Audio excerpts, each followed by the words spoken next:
Well, hello there, my studio teacher friends. Welcome to the Beyond Measure podcast with me, Christina Whitlock. I call myself your anytime piano teacher friend, and I am here to welcome you to your weekly dose of music teacher solidarity. Today feels like a good day to celebrate because, whoa, I have officially released 250 episodes of this show. 250 episodes seems like so much, but also so few. It's funny how that works, right? Anyway, whether you have been here from the beginning, as many of you have, or if you found me along the journey, I just want to give a big thanks for being here. I know your time is valuable, and I work really hard to make this show worthy of your attention. So, with that being said, let's get on with the show. Like I said, you are listening to episode 250 of the Beyond Measure podcast.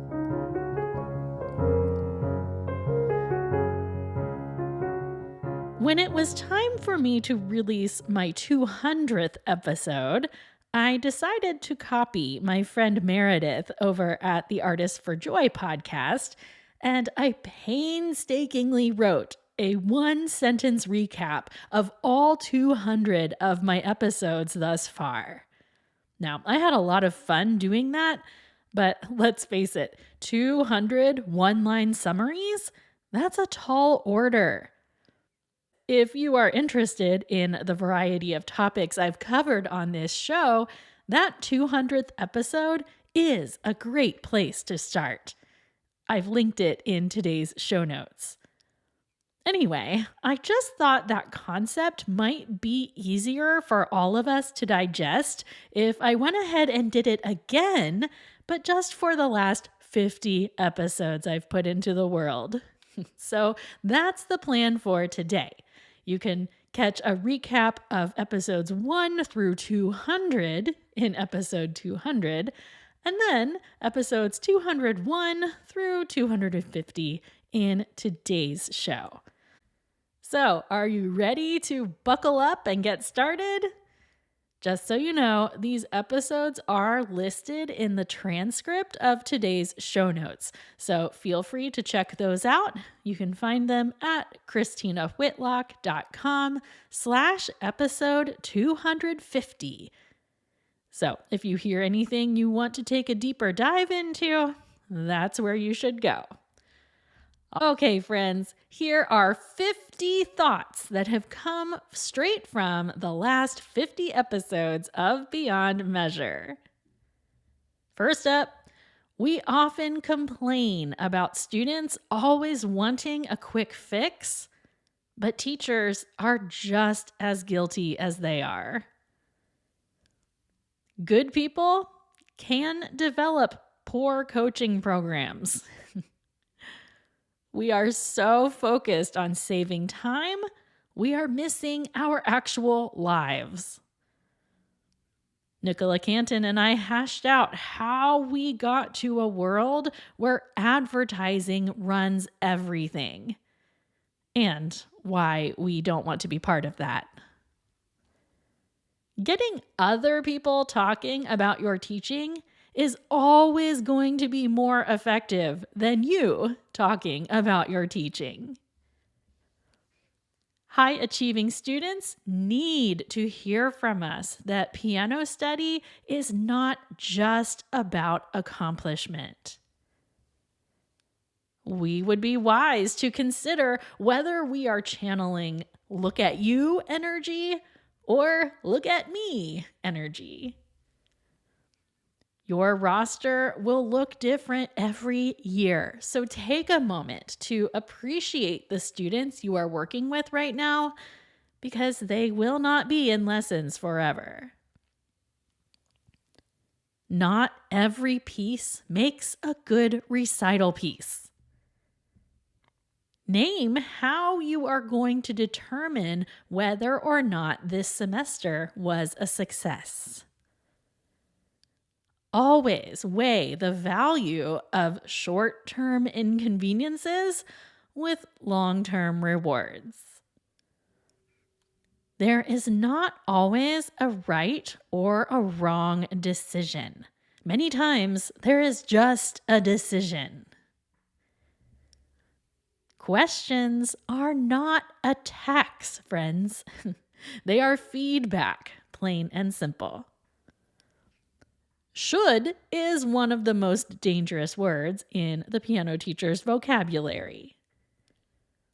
There are multiple ways you can pull yourself out of a teacher funk.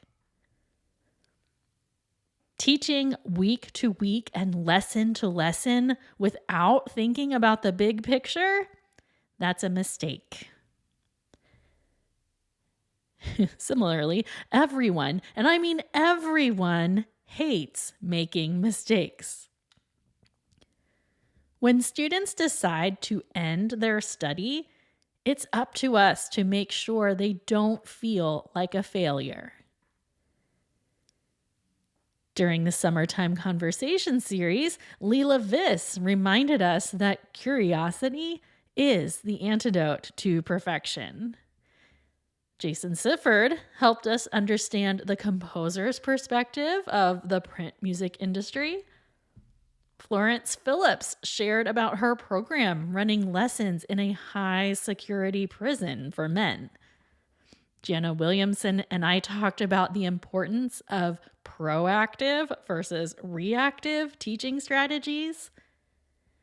Elizabeth Davis Everhart shared terrific insights on working with neurodiverse students. And Diane Heidi took us on a most entertaining journey through her many musical lives. It's worth considering, what could you do in 8 weeks? Remember, parents love being asked about their children. So stop pretending to be the authority on every student you teach. Parents know their children. Summer camps and summer music study are less popular than they used to be, and we need to plan accordingly. Beware of the red herrings of piano teaching, friends. We all get distracted and chase the wrong problems from time to time. Our job is easiest when our students practice. And sometimes our frustrations over students' lack of practice time has less to do with their progress and more to do with our inability to do anything but teach the next page. Ouch, I know. It's good to encourage students, but what they want even more than encouragement is to be known and understood. Sometimes we continually sign up to learn more things because we are secretly avoiding the uncomfortable work of doing new things. A creative twist on the 30-piece challenge was the catalyst of wonderful things in my studio this year. There's a difference between knowing we need to do something differently and actually doing the thing differently. We need to understand this, and so do our students. We may be the only person our students spend consistent, uninterrupted time with each week. We might be the only ones. Teachers must stay connected to our love for music, or we will risk losing all effectiveness towards our students. Repertoire challenges are a fantastic way to increase variety in your students' musical diet. Are we, as musicians, destined to be skilled yet miserable because of our pursuits for perfection? Sometimes we need to be slower in coming to our students' rescue. Amy Chaplin and I explored the fact that, yes, to everything there is a season. Social media platforms have changed, and some of us, myself included, are clinging to the past like grumpy church ladies who just want things to be like they were in the 90s. Sometimes stuff matters. It's not always clutter. As musicians, the opportunities we have to contribute to sacred rituals and deeply personal moments should not be taken for granted. I released my waitlist and it felt great. There are many common oversights when we teach students to read notation, and I am on a mission to change that. 100 years from now, will teachers say that we were on the right side of music? Cynicism in music teaching is often rooted in a desire to impress everyone. So stop trying to prove yourself and just teach great lessons. Investing in your work involves more than your finances. Why are we as piano teachers so against teaching excerpts of pieces? There are so many things you can do with busy teens and high school seniors. And that, friends, brings us to episode 250.